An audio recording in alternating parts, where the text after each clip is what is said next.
My name is Erin Kuntz, and today we are going to be talking about critical reading.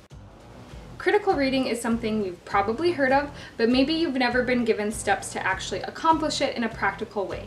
So today I'm going to give you a reading practice called Lectio Divina, which you can apply to your reading to help make sense of what you are going through.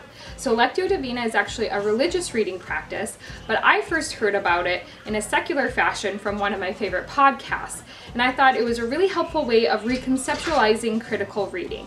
So it is derivative from the religious practice, so keep that in mind. We're going to think about Lectio Divina in 4 different steps. The first step is narrative. So what does the text look like on a literal level?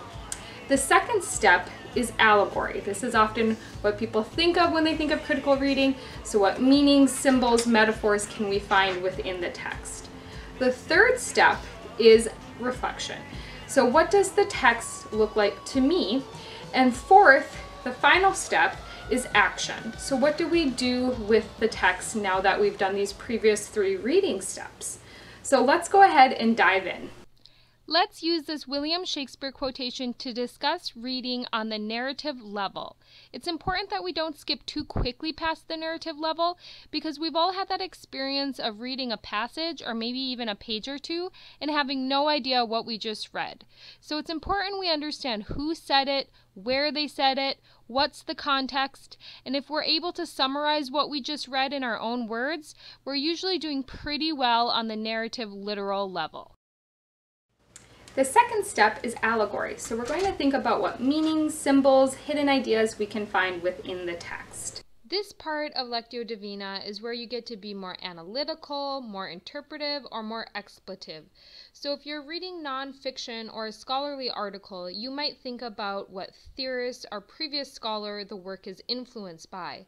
If you're reading literature, you might consider what symbols or images are being repeated and what you can make of the text. So this is where you get to use your knowledge to create more meaning. The third step is reflection. This is my favorite step. It's often what people like about reading because we want to think about what the text means to us personally. What does this quotation mean to me? Can I relate it to any past experiences, any current relationships, any intellectual ideas I've been thinking about? I get to decide what this means in the context of my life. And the fourth step is action. So now that we've completed the 3 prior reading steps, what can we do with this text out in the world?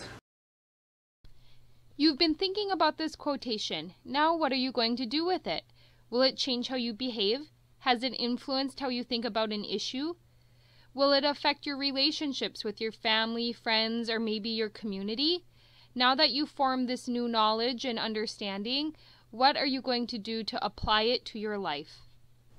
Thank you for going through critical reading with me today. Like any other educational practice, it just takes time, it takes repetition, and you will get better at it. And the better you get at critical reading, the better your writing will get. So thanks for doing critical reading with me today, and I'll see you next time.